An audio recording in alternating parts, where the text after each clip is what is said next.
Pernahkah saudara membayangkan bagaimana keputusan di ruang rapat Bank Indonesia dapat menentukan nasib seorang pedagang kecil di sudut kota?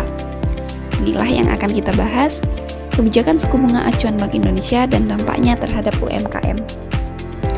Pada kesempatan ini, saya ingin mengajak saudara untuk merenungi sebuah fenomena yang tampaknya teknis, namun nyatanya menyentuh kehidupan jutaan pelaku usaha kecil di negeri ini.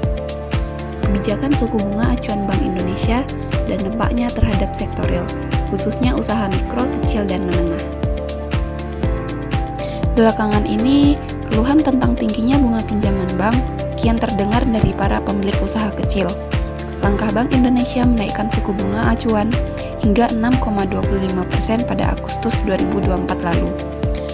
Sejatinya ditujukan untuk mengendalikan inflasi dan menstabilkan nilai tukar rupiah. Namun, kebijakan ini membawa efek samping yang nyata bagi sektor real. Pemerintah berada pada posisi yang sulit. Di satu sisi harus menjaga keseimbangan ekonomi nasional, namun di sisi lain kebijakan tersebut justru memberatkan pelaku UMKM yang membutuhkan modal kerja. Pertanyaan kini, seberapa besar sesungguhnya dampak kenaikan suku bunga ini terhadap UMKM yang selama ini menjadi tulang punggung perekonomian kita?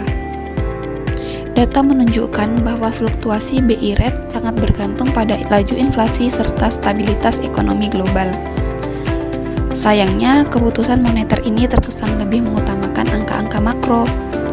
Sementara nasib pelaku usaha kecil dengan margin keuntungan yang tipis kurang mendapat perhatian.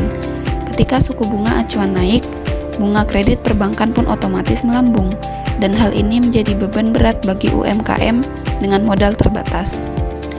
Kebijakan moneter kita selama ini cenderung menyamaratakan seluruh skala usaha. Padahal situasi yang dihadapi UMKM sangat berbeda dengan korporasi besar yang jauh lebih mudah mengamankan akses permodalan.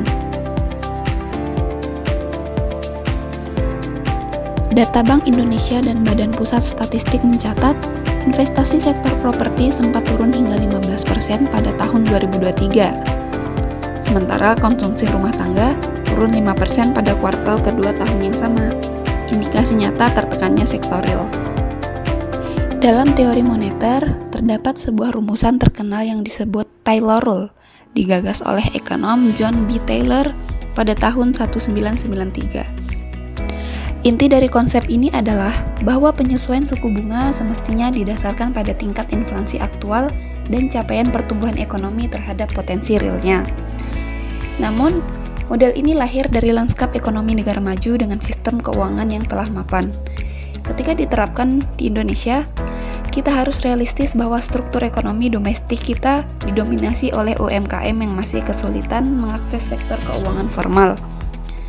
Karena itu, mengadopsi pendekatan Taylor Rule di Indonesia memerlukan modifikasi yang sesuai dengan realitas lokal kita. Langkah nyata yang dapat diambil pemerintah antara lain merancang skema bunga khusus atau subsidi bagi pelaku usaha produktif, serta memperkuat program kredit usaha rakyat untuk melindungi sektor usaha kecil dari dampak pengetatan moneter. Sebagai seorang mahasiswa, saya memandang persoalan ini sebagai sebuah dilema besar. Kita tentu sepakat bahwa stabilitas moneter yang dijaga bank sentral itu penting. Namun, dari kacamata ekonomi syariah, yang berorientasi pada keadilan distribusi dan kesejahteraan umat, sebuah kebijakan ekonomi sudah sepatutnya menaruh perhatian pada nasib rakyat banyak. Regulasi moneter seharusnya dirancang bukan sekedar untuk menstabilkan indikator keuangan, melainkan juga melindungi sektor UMKM agar tidak terus-menerus menjadi pihak yang paling dirugikan. Selain itu, sinergi antara kebijakan moneter Bank Indonesia dan kebijakan fiskal pemerintah juga menjadi kunci. Keduanya tidak bisa berjalan sendiri-sendiri. Ketika BI mengetatkan suku bunga, pemerintah seharusnya hadir dengan stimulus fiskal yang terarah, khususnya bagi UMKM dan industri padat karya yang paling terdampak. Transparansi komunikasi kebijakan Bank Indonesia pun perlu ditingkatkan, agar pelaku usaha kecil dapat mengantisipasi perubahan suku bunga sejak dini, bukan sekadar menanggung dampaknya. Pada akhirnya, kebijakan yang baik bukan hanya yang benar secara teori, tetapi yang dirasakan manfaatnya hingga ke lapisan masyarakat yang paling bawah.